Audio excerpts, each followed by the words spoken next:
Hey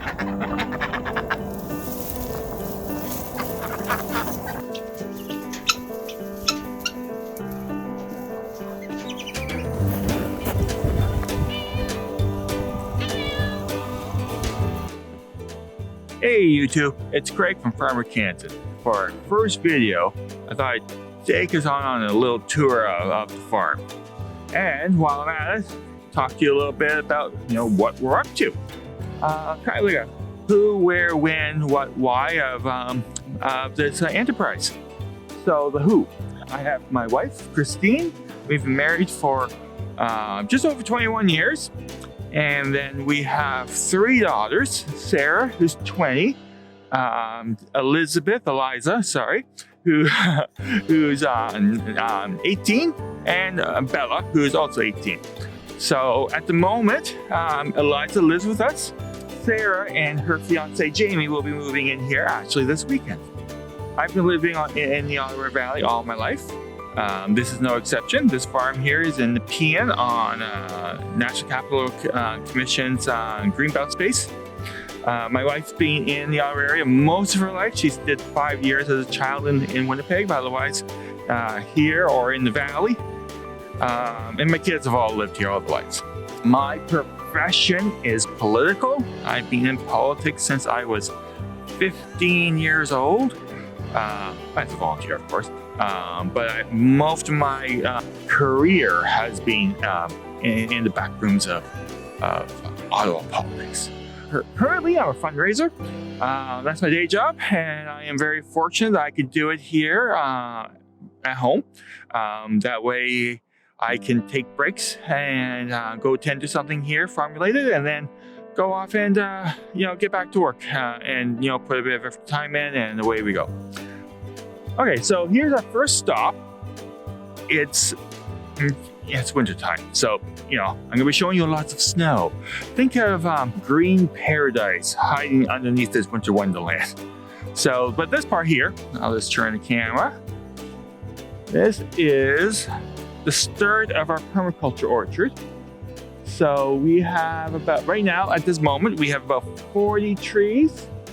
The difference between, I can go and spend hours talking about what a permaculture orchard is, but the short of it is, where with a normal orchard, one that you are familiar with, it's all one variety, or there's a variety in one field and a variety in another field, that sort of thing. Here we have an apple tree next to a plum tree, next to a hazelnut tree, next to a sea berry, next to a peach or a nectarine, etc., etc. So no 2 trees near each other are the same.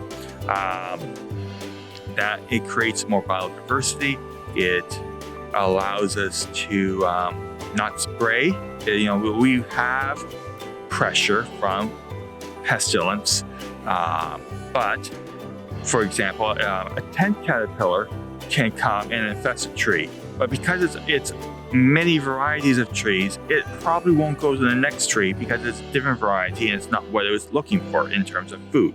So we can tend to that problem on that one tree and not have to be spraying chemicals left, right, and center in order to keep those pests under control.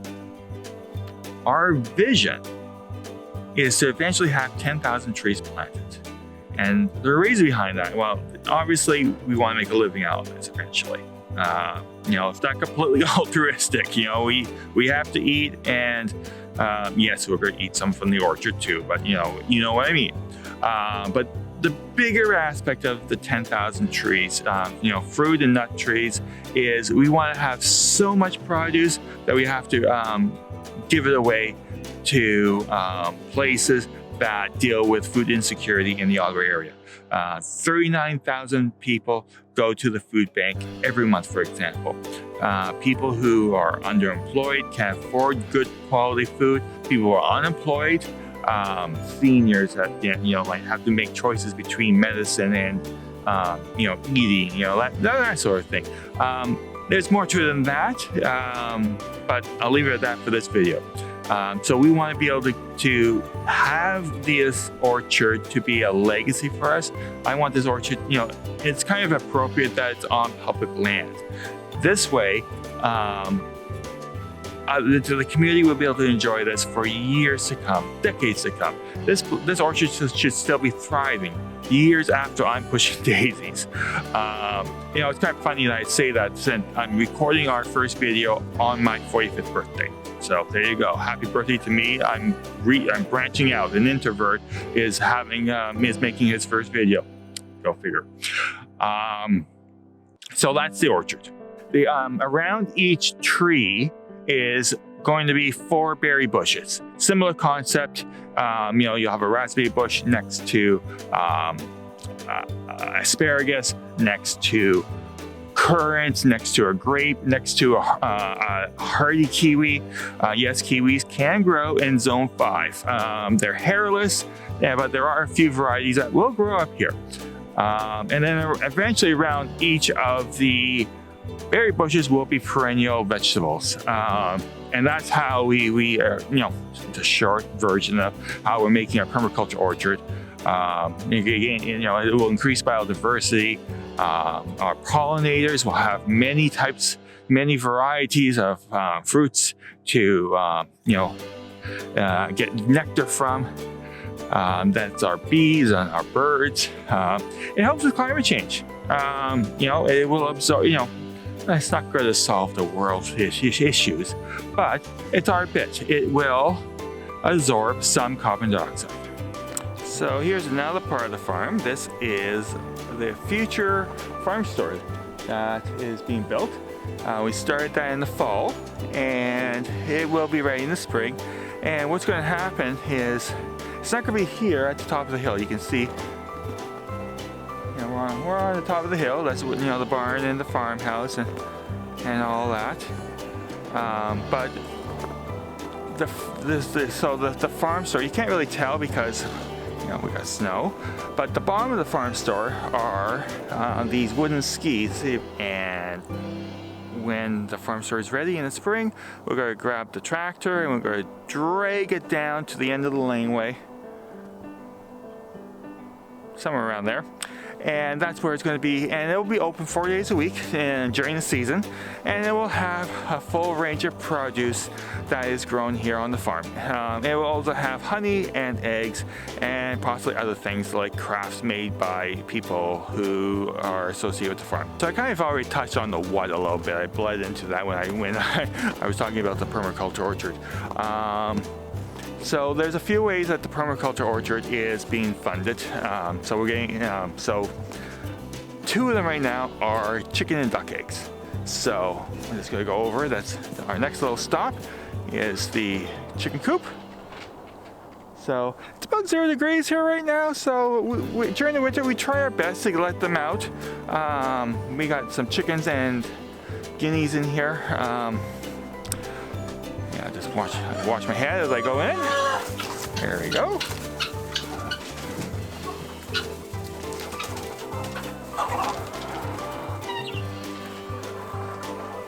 We have about 70 or 75 laying hens right now, and we have another dozen, maybe 14 that's not quite ready to lay, but they're close. Sorry about the laying there. There we go. That's better.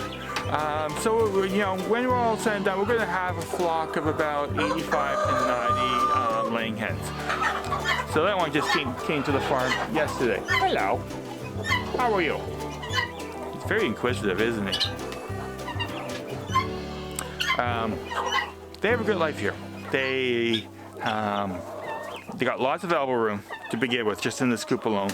In the summertime, they roam around. Excuse me. As I step on one. They get to roam around the farm during the day. They only come in. They only go to the coop at night for protection from coyotes. But next to the chicken coop is our lean-to greenhouse. So I'm just gonna open that for a sec so you can have a little peek inside. And there they are. They're having the dirt baths and enjoying the warmth. Oh, you can see one of them having fun in there. This gets in some extra sunlight, and they get to enjoy the winter a bit better by having this available to them. There's a little door between the greenhouse and the chicken coop. So this is Alex. You know, just go. Hello, Alex. Alex is a guinea. You can see Alex is a very friendly guinea. Alex was raised by someone else as a pet, and as Alex got bigger, Alex got louder, and then he realized that's a bad life choice. As a result, Alex came here to the farm about 18 months ago, maybe 2 years now, and you can see he's very friendly. And his claim to fame is he will, and I'll be honest, I think Alex is a girl, but I'm not 100% sure. But anyway, Alex's claim to fame is that she will hang out with pretty much any animal. She loves humans. She will hang out, you know, during when it's warmer with goats or the alpacas, but she will not hang out with her own guineas. Go figure. So the other part of the what is our duck eggs. We only have 7 ducks at the moment. And they're older. They're about 4 years old. Most of the chickens you saw just a moment ago, they're probably about 7 months now. So they don't mind laying throughout the winter. You know, our egg production is a little lower right now. We're probably at about 4 dozen a day, 4.5 dozen, where as peak we were just over 5 dozen a day. So a little colder means a little shyer to produce, but it's still not bad. The ducks, we get about 1 or 2 eggs a day right now. They really do not like the cold. So there's the crackers. And they're actually in the water bowl. That's lovely. Anyway, this is the duck palace that they're in. So we're gonna supplement the number of ducks with some good ducklings this spring. So the where. So we live here at Maple Hill Urban Farm. We moved here actually in July. We've had a farm plot here for about 4 years. Maple Hill Urban Farm is on NCC Greenbelt space, so it is protected land. It's a ring around the city of Ottawa of agriculture and forests, and if it wasn't protected, this would be some subdivision with some McMansion right now. We aren't the leaseholders at Maple Hill Urban Farm, and nor do we actually manage the farm. That distinction goes to Don Trott. He is in year 8 or 9 of his 20-year lease with the NCC.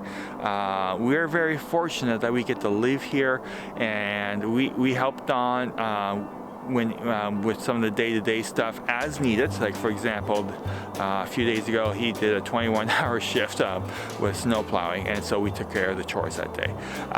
When he's away, we manage the day-to-day operation. Otherwise, we would probably have to buy land, and land is crazy expensive. Good land is ridiculously expensive. The chances of me being able to buy land at this stage and plant an orchard and not be in my 80s is not high. So we're very blessed to be here, and as I mentioned, the whole concept of having this permaculture orchard on public land is really appealing.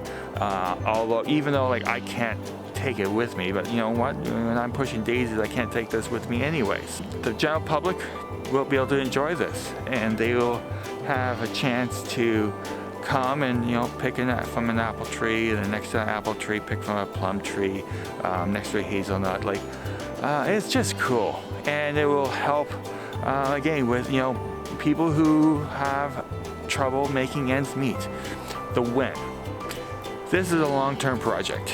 We have some things that we're doing immediately, which is great, but it is going to be at least 5 to 10 years before we start seeing, excuse the pun, fruits of our labors. You're welcome, YouTube. trees take a while to grow and to produce. So, unlike a tomato plant, this is a long-term project, and certainly not going to see any revenue anytime soon with it, and that's fine. It's a labor of love at the moment, to be honest, but we think that in the long run it's going to be well worth it. I guess I already did the why.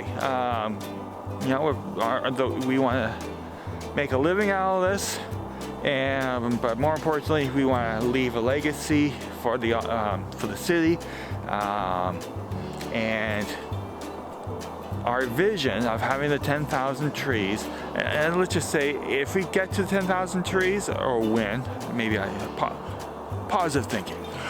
When we get to the 10,000 trees, we're not going to stop there. We're going to keep going. 10,000 trees is phase A. When we get to 10,000, we'll do another 10,000. That's phase B, phase C, etc., etc. And that may be here. It might be at a second location. Maybe at that point we can buy land and we can plant another 10,000 trees. Just adding food resilience to the Ottawa area. This is a little piece of paradise in this city. We got Bell's Corners just south of us. It's like a 20-minute walk. So you can, from here to one of the local pizza shops, it's about 3 minutes if traffic is good. You can see over there, you got the Queensway over there. So we're close to the city. Like, Canada's not even 10 minutes away. Westboro and downtown, it's like 10 to 15 minutes. To have this space in the city is it's such a prime location. It's easy for people to come and enjoy our farm, and to enjoy a bit of a rural setting in the middle of this urban paved parking lot. We're really passionate about having community involvement here at Maple Hill Urban Farm. One of the things we have here, this is another stop in our little tour. Again, it's winter, lots of snow. You gotta imagine a little bit. But we have our community garden, and this section, which you can't really tell right now, it has about 100 plots. So 100 individuals or families have garden plots the size of anywhere from 20 feet by 10 feet all the way up to 2.5 acres. This ties into our farm store. A lot of the people here, most of the people here, their intention is to grow food for themselves or for the family, either immediate family or extended family, maybe some friends. But there are other people who want to resell their produce, and some actually do off-site. So the farm store is going to give members of our community here at the farm the chance to sell what they grow on site. That will only help increase the community participation. Because once people get here, I hear from so many people, "Wow, I pass by here all the time, but I didn't know you were here." Well, you don't necessarily expect to see a farm in the middle of the city.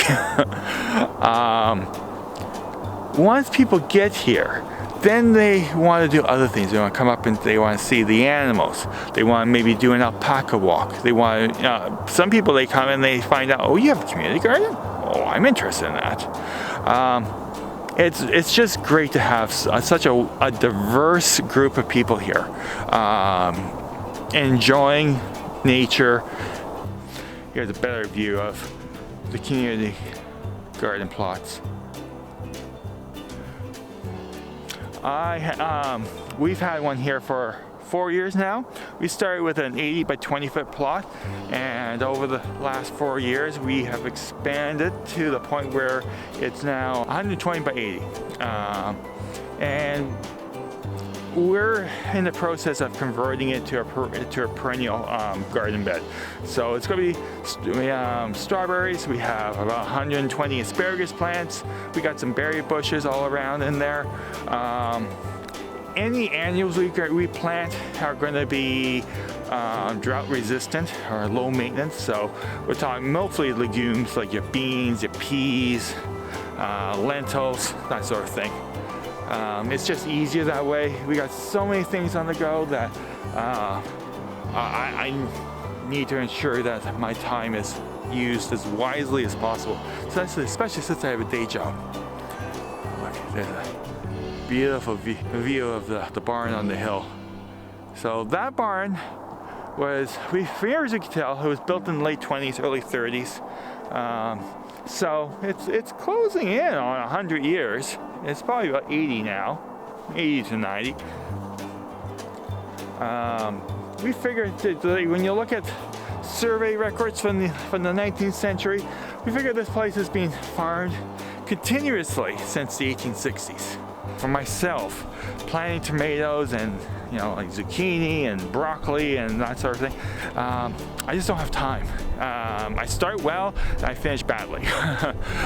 They're very unforgiving if you leave them too long. Where perennial plants, they're much more forgiving. If you can't get to pruning your bushes 1 month, not the end of the world. They will keep going on their own until you got the time. How much space does 10,000 trees take? About 20 acres if you do them in a compact setting. We space our trees about 8 feet apart, and the rows are 12 feet apart. That gives room for us to use a crimper tool or a riding lawnmower between the rows. It involves a decent amount of pruning to do that compact. The other thing too is that every third tree is a nitrogen fixer. So when you do more intense gardening techniques, you're depleting the soil faster. So you need to make up for it. And we're not in the business of using chemical-based fertilizers. So every third tree will be something like a sea berry or a locust tree. These trees put nitrogen back in the soil. So this way we can have a thriving orchard with more trees than normal. There's about 500 trees per acre. And that will create more abundance in a smaller land size. So let's add a 6th bonus point. You got the who, what, where, when, why, but how about the how? 10,000 trees. How much does that cost? Well, it depends on what you buy and where you buy them. If I was to go to a local nursery, and I'm not saying they're bad, that's not what I'm saying. But if I go to a local nursery, they are geared more towards individuals who are buying 1 or 2, maybe 3 trees. They range anywhere from $60 up to, I've seen some that are 120 bucks. We're not doing that. We can't afford to do that. There is an awesome nursery in Southern Ontario called Whiffletree Farm and Orchard. They are run by a Mennonite family, and they started in 2012. They specialize in trees that are meant for this climate. So we're in a zone 5A or 5B, depending on we're right on the cusp. If you look on a zone map, like the Ottawa Valley is kind of cut in half, or 3 and 3. So I lean towards a zone 4B or 5A for the trees I buy. What that means is that the lower the zone number, the hardier your trees are, the more resistant they are to cold temperatures, to frost, that sort of thing. Like if I was to buy, let's say, a pomegranate tree, that's probably like a zone 12. Ain't gonna survive here. It might do okay for the summer, but unless I'm gonna bring it in the house, it's not gonna make it through the winter. So we can buy those trees from Whiffletree about $37 for the wholesale price. That's open to the general public. We can get ours cheaper than that by buying in bulk. So even then, it could cost $500,000. Now, I could buy imperfect trees. These are trees that they have. They're either surplus, they grew too many of some varieties, or they don't look perfect. Sometimes the grafting point is warped. It's curved, doesn't look as nice, so people don't tend to buy them as much because they want a nice looking tree. Fair enough. Some of their trees, they had tags on them, and for whatever reason the tag disappeared, blew away, or I don't know, whatever. So you don't get to pick and choose what the trees are, but for a bundle of 12, you can get them for about, on average, $11 a tree. So even if I went that route, 20 acres of trees is still at least $80,000, and at that point, then it's not a real true permaculture orchard at that point. So I'm just trying to find a place there. Sorry the lighting. Mother Nature gives you, and you just take it. So we're investing a good chunk of our own money into this, but even then, we're thinking $4,000 a year for at least the next 10 years. That's a drop in the bucket. So when it comes to the how, there are various revenue streams that we have at the farm that we are using to put back into the orchard. So we got the duck eggs, we got the chicken eggs. There is the berries and fruit and nuts that we will start to sell once those trees and bushes mature. Beyond that, the other thing we have is Ottawa's oldest corn maze. So this started, I think 9 years ago now. 10 acres here at Maple Hill Urban Farm. It's open every September and October. So there's the bridge, and you go over the bridge. My hand holding abilities will get better, I promise. You go over the bridge, and this is, again, you have to use your imagination. Right now it's just snow, but if you go to Google Earth and you look for Maple Hill Urban Farm, you'll see previous years worth of corn mazes from Google Earth. Pretty cool to see it from space. So we're taking over the administration and the HR portions of the corn maze starting this year, 2020, and we're going to split the revenue, and that will also go back into the farm and planting the trees. But even then, that's still, that's not. I'll be dead before we get to 10,000 at that rate. So we're really relying on getting community participation. So we've created a Patreon page, and there's different levels, and we already have 3 subscribers, which is fantastic. So this is the shout out to Sam, Patty, and Matt. We hope eventually that we'll have over 1,000 subscribers. And sorry if the sound's a bit off, the wind's picked up. Even at $1 a month, $1 a month, if 1,000 people did $1 a month, that's $12,000 a year. That's enough that we can get the 10,000 trees planted in a decade. Just to give you an idea of what it would take, we would like to get the trees planted in 5 years. I don't know if we can do that. We're going to try. We're going to try really hard.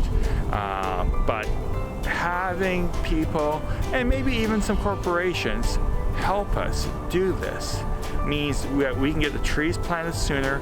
It means we can get the fruit production going sooner. It means we can start providing good quality food to those in need sooner. It's a real conviction on my heart that we are able to provide and give back to the community. This is a business model. It's not your traditional one. A traditional business model would be you maximize your profits, you maximize your revenue, you just make a gob of money, or you try to.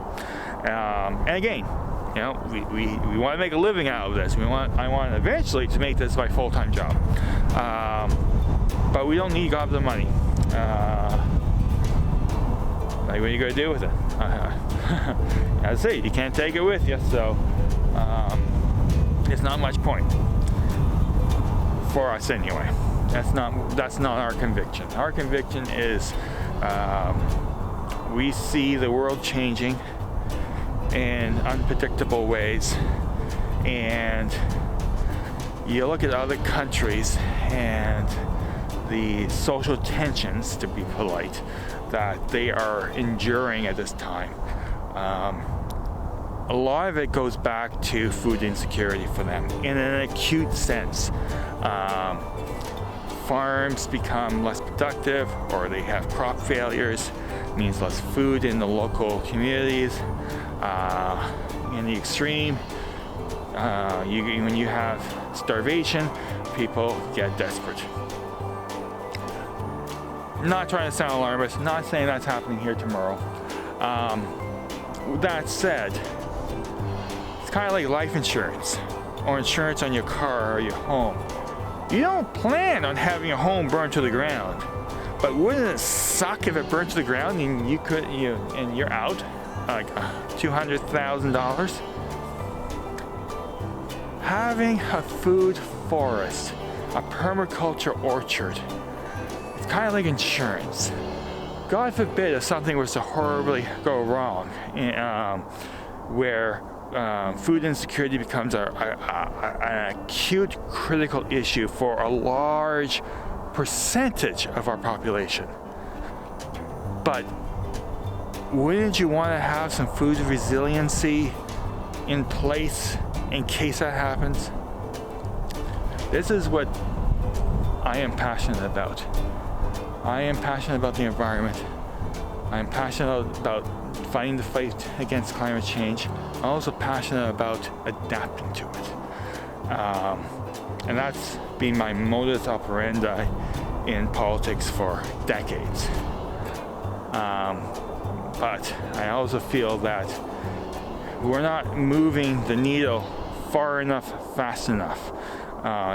And I don't feel that we're going to be able to do that in the political realm in the timeline that we need to do it. Even if you don't believe that climate, the changing of climate is a man-made phenomenon, most people believe that there's something happening, even if it's either a natural cycle or it is something that we have contributed to, or we're the leading cause. Doesn't really matter. Point is we feel, and I feel, it is critical to be prepared. And this is my bit. Being here at Maple Hill Urban Farm, planting this permaculture orchard, producing these eggs for sale, it all comes back to, it's just building resiliency in our food system. So that's the who, where, what, when, why, and how. That's our first video. Sorry if it was a little rambly. Hope you liked it. I hope you subscribe, click on the bell. If you're interested in learning more about what we're doing, you can go to our website. It's cantin.farm, CANTIN.farm. On there, if you like what we're doing, you want to help, you want us to get that orchard planted as soon as possible, $1 a month would be fantastic. There's other levels too, but $1, be over the moon. Excited for you to join us on this journey. There is a link to our Patreon page on our website, right on the home page, on the menu. Can't miss it. If that is something that you are interested in, just click the button, click the link, and give what you feel comfortable doing so. We would be very grateful to have you partner with us. I am going to try and do a video a week. Now that the first one's done, it'll be easier. Believe it or not, I got footage from last year and did something like not like this. I just never got it all together. Never got my act together for it. So now that it's done, I'm hoping that we'll have more videos. So thanks for coming along on this little tour of the farm. I didn't touch everything today, but hey, if I did everything today, you wouldn't come back for another video, would you? So we'll see you next time. Thanks, everyone.